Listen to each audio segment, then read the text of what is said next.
It's a podcast, Endurance Noise, Random Musings. It's Monday, August 31st, 2020. Man, August was a long month, but here comes September.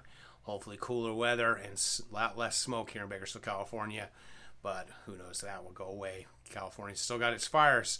Jonathan Galt on Twitter says, meet organizers across the U.S. deserve kudos for creating competition opportunities this summer. And that's definitely true. It's been tough to have races, obviously, track meets and road races. Not been too many road races, but there have been some track meets where social distancing can happen, and there's some great high school performances. A young lady did a really fast 3,200. A sophomore broke the national record in the mile. And then, of course, we've had some of the elite runners run some pretty good times here in the United States. And Portland Track was one of the entities that leading the charge. Overall, the big friendlies were very well done. Many top athletes competed, and the last three meets streamed live for free. And that's always good. It's interesting listening to Let's Run, and they were talking about how, and I actually paid, like $80 a year or something for the NBC sports package so you can get all the track and field. And it's amazing how bad the coverage is. It's like, just turn the camera on and leave it on.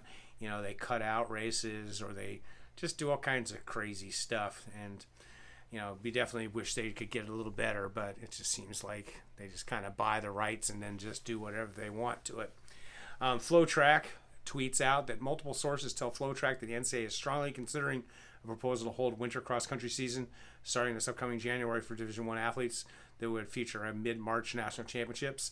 That would be great. I know here in Bakersfield, California, cross-country's been moved to the fall, i.e. it's going to start when soccer will start. So cross-country in California, preseason, of course, starting the summer, and if you're really training, you had to run all summer. But August is when we can have our first official meets, first official practices. Then late August, September, we have meets, and then the state championship is in November. There's an excellent Prep Cal track covering last year's state championship and the national Nike Cross. And so here in California, we have that, but now and then soccer season comes and starts practicing conditioning in October. Unfortunately, in California, I'm sure other places, a lot of your cross-country runners are soccer players, and they all want to leave the team and go play soccer, or you can't get the soccer players to run for you. So here we are moving cross-country to the winter, so they'll run cross-country in the winter and then track in the spring, so it's going to be back-to-back. So I really hope that the NCAA Division I gets to have their season in January. It seems to me, if I remember, that the World Championships are always in January or February, so it's kind of odd that our cross-country season's in the fall, but then the Worlds and those people, they run in the spring. Podium Runner talks about the first ever virtual Boston Marathon will take place on September 5th through the 14th. Meet the runners ages 75 and older who are preparing to creative do-it-themselves events to seize this opportunity. And so it'll be interesting to see how that works. United States Track and Field says that Cali, Colombia is selected to host the 2022 World Athletics Under-20 Championships.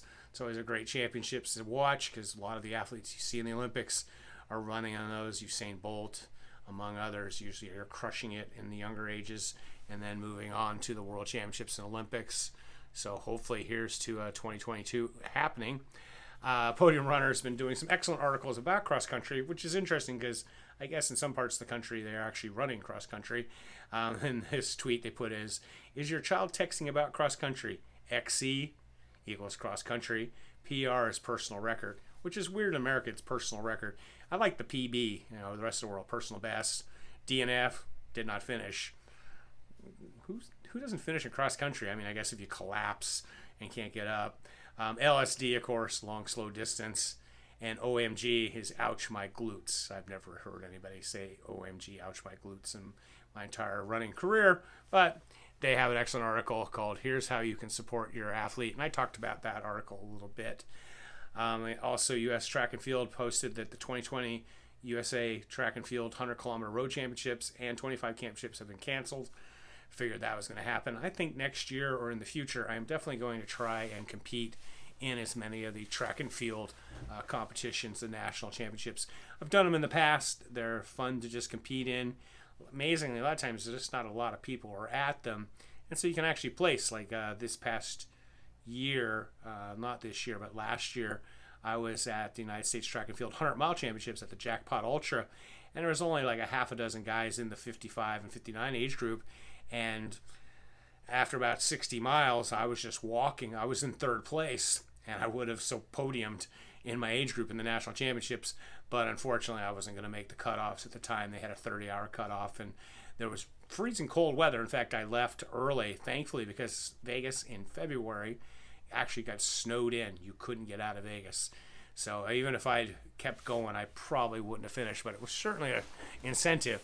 One funny thing was when you run USA track and field events, the numbering system, and my friend Allison one year ran a national championship. It's a 50K trail here in California, and she's like, oh, they're giving me 2 bib numbers, and she thought, oh, okay, and they told her, put this one on your back, and she's like, oh, okay, I've got this bib, and then I've got 40-49 on my back.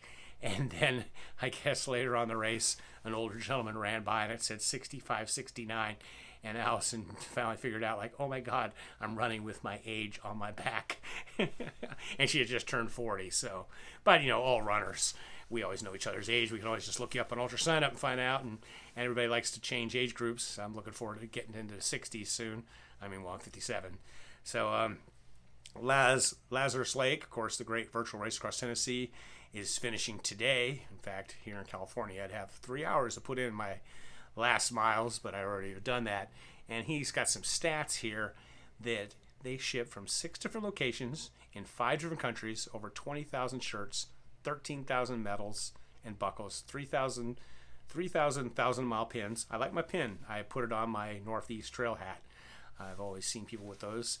1,500, they're called mankies. Really, really like the mankey. That is, it's like a handkerchief, but it's really well designed. It's really nice.